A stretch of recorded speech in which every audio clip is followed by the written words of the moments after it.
இன்றே டவுன்லோட் செய்து உங்கள் ஃபேவரட் ஷோக்களை என்ஜாய் பண்ணுங்க. ஆண்டி, இந்த நிச்சயத்தை நிறுத்த வேற வழியே தெரியல ஆண்டி. அதான் இப்படி முட்டாள்தனமா பண்ணிட்டேன். பட் நான் வருண் மேல உயிரே வச்சிருக்கேன். அவன் என்னதான் ஆண்டி லவ் பண்றான்? உயிரே வச்சிருக்கிறவனதான் இத்தனை பேருக்கு முன்னாடி அசிங்கப்படுத்த ஃபேக் சர்டிபிகேட் ரெடி பண்ணியா? உள்ள உண்மையா இருந்திருந்தா வருண் நிச்சயம் நடக்க போகுதுன்னு தெரிஞ்ச நிமிஷமே நீ உடைஞ்சு போயிருப்ப, என்ன தேடி வந்திருப்ப. அந்த வலி உன் கண்ணுல தெரிஞ்சிருக்கும். ஆனா உன் கண்ணுல லவ் பெயின் இல்ல. இந்த நிச்சயத்தை நிறுத்தணுங்கிற வெறிதான் இருக்கு. ஆண்டி, சத்தியமா வருண் எனக்கு வேணுங்கிறதுக்காக தான் இப்படி எல்லாம் பண்ண. அவன் இல்லாம என்னால வாழவே முடியாது. நான் இல்லாம வருணும் சந்தோஷமா இருக்கவே மாட்டான். என் பையனுக்கு எது சந்தோஷம்னு எனக்கு தெரியும். ஒருவேளை வருண் உன்னை லவ் பண்ணியிருந்தாலும் இப்படி ஒரு காரியத்தை பண்ண நீ அவனுக்கு பொருத்தமா இருக்க மாட்ட. என் குடும்பத்துக்கு மருமகளா வர தகுதியும் உனக்கு இல்ல. என்ன மங்கா, இன்னும் உனக்கு கோவம் தீரலையா? எப்படி போவும்? நீங்க உங்க பொண்ணுக்கு நல்ல சம்பந்தம் அமைஞ்சிடுச்சுன்னு சந்தோஷமா வரீங்க. என்னால அப்படி வர முடியுமா? அக்கா, ஏக்கா என் பொண்ணு உன் பொண்ணுன்னு பிரிச்சு பேசுறீங்க? அவங்க ரெண்டு பேருமே எங்க பொண்ணுதாக்கா. அவங்க ரெண்டு பேரு வாழ்க்கையும் நல்லா இருக்கணும்னு நாங்க நினைக்க மாட்டோமா? அப்படி நினைச்சுதான் பெரியவளுக்கு முன்னாடி சின்னவளுக்கு நிச்சயம் பண்ணீங்களா? பெருசா பேசுற. ஊர்ல 4 பேர் என் பொண்ணு கிட்ட கல்யாணத்தை பத்தி கேட்டா அவ மனசு எம்மா கஷ்டப்படும். மங்கா, நீ சொல்றது எங்களுக்கு புரியுது. எங்களுக்கு மட்டும் பெரியவளுக்கு முன்னாடி சின்னவளுக்கு நிச்சயம் பண்ணணும்னு ஆசையா என்ன? ஏதோ சூழ்நிலை அப்படி அமைஞ்சு போச்சு. அண்ணாமலை அவங்க வாயால சொன்னதை நீயே கேட்டேல்ல. வான்மதிக்கு அவங்கள விட பெரிய சம்பந்தமா பார்த்து தாரேன்னு சொல்லியிருக்காங்கல்ல. அதனால வான்மதி கல்யாணம் முடிஞ்சதுக்கு அப்புறம் தான் வெண்ணிலாவுக்கு கல்யாணம். ஓகேவா? அந்த அம்மா மட்டும் சொன்ன மாதிரி நந்துக்கல, நான் இத சும்மா விட மாட்டேன். ஆமா, இங்க பாருங்க, அண்ணாமலை யோசிக்காம எந்த வாக்கு கொடுக்க மாட்டாங்க. கண்டிப்பா உன் ஆசைப்படி வான்மதி கல்யாணம் நல்லபடியா நடக்கும். போதுமா? அம்மா, அவ இல்ல யாராலையும் என்ன உங்ககிட்ட இருந்து பிரிக்கவே முடியாதுமா.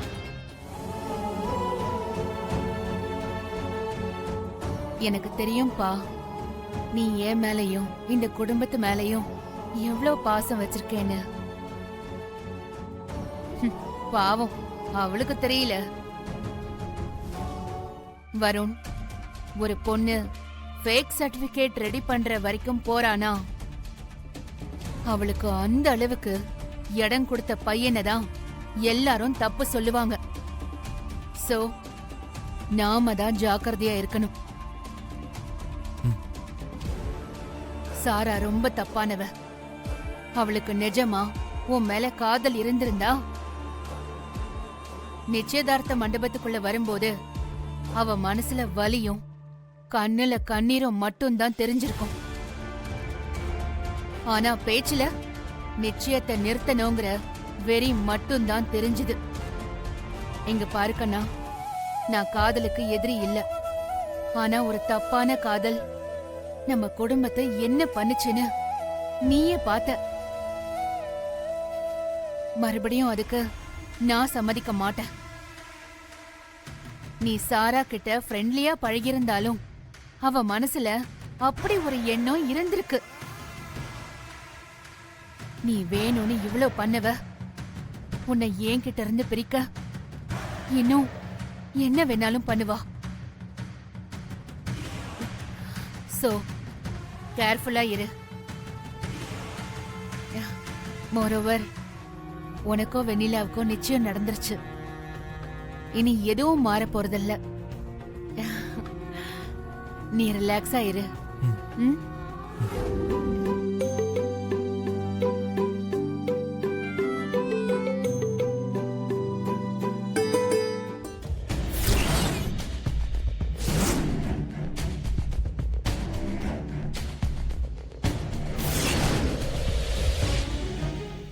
நகைய காணோம்.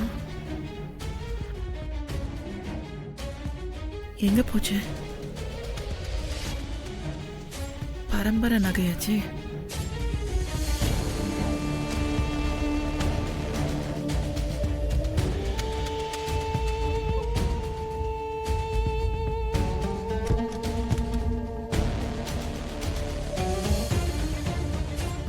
எங்க போச்சு? பத்திரமா தானே வச்சிருந்த, இங்கேயும் காணோம். வீட்டுக்கு பொண்ணு பார்க்க வந்தப்போ நீ ஏதோ பெரிய பிரச்சனை பண்ணி அண்ணாமலை வீட்டுக்கு மருமகளா வருவேன்னு நினைச்சேன். ஆனா இப்போ இப்படி டம்மியா நிக்கிறிய. என்ன கோவம் வருதா? நீக்கு உன் ஸ்டேட்டஸ் பத்தி பேசுறது கோவப்பட்டிய. இப்ப பாத்தியா உண்மையாயிடுச்சு. உனக்கெல்லாம் இந்த அண்ணாமலை குடும்பத்துக்குள்ள வர தகுதியே இல்ல. நீ எல்லாம் அந்த வீட்டுக்கு மருமகளா வர ஆசைப்படலாமா? சுத்தமா உன் பிளான் ஒர்க் அவுட் ஆகுது. எந்த தகுதியுமே இல்லாத நீயே அண்ணாமலை குடும்பத்துக்கு மருமகனா இருக்கும்போது எனக்கு அண்ணாமலை குடும்பம் என்ன, அதை விட பெரிய குடும்பமாவே கிடைக்கும். யார்கிட்ட பேசுறேன்னு தெரிஞ்சுக்கிட்டு பேசு. ஓ நல்லாவே தெரியுமே. வீட்டோட மாப்பிள்ளைங்கிற பேர்ல மோசி சோர்த்திங்கிற உத்தமன் கிட்ட தான் பேசிட்டு இருக்கேன். ஏய் மரியாதையா பேசு. இந்த மாதிரி சவுண்ட் விடுற வேலைலாம் என்கிட்ட வேண்டாம். அண்ணாமலை குடும்பத்துக்கு மருமகளா போறேன்னு நினைச்சுதான் அன்னைக்கு உங்ககிட்ட பறிஞ்சு பேசினேன். இப்பதான் அது இல்லைன்னு ஆயிடுச்சு. இனிமே அமைதியா போயிடுவேன்னு நினைச்சிடாது.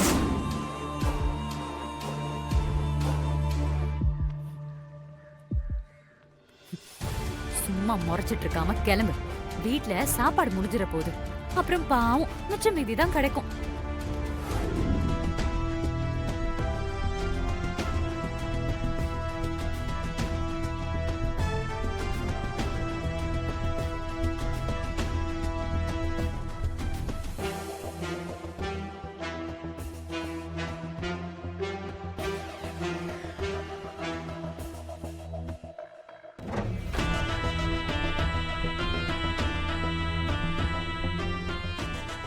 என்ன அது இம்மா பெரிய செயின் ஆக்கிது?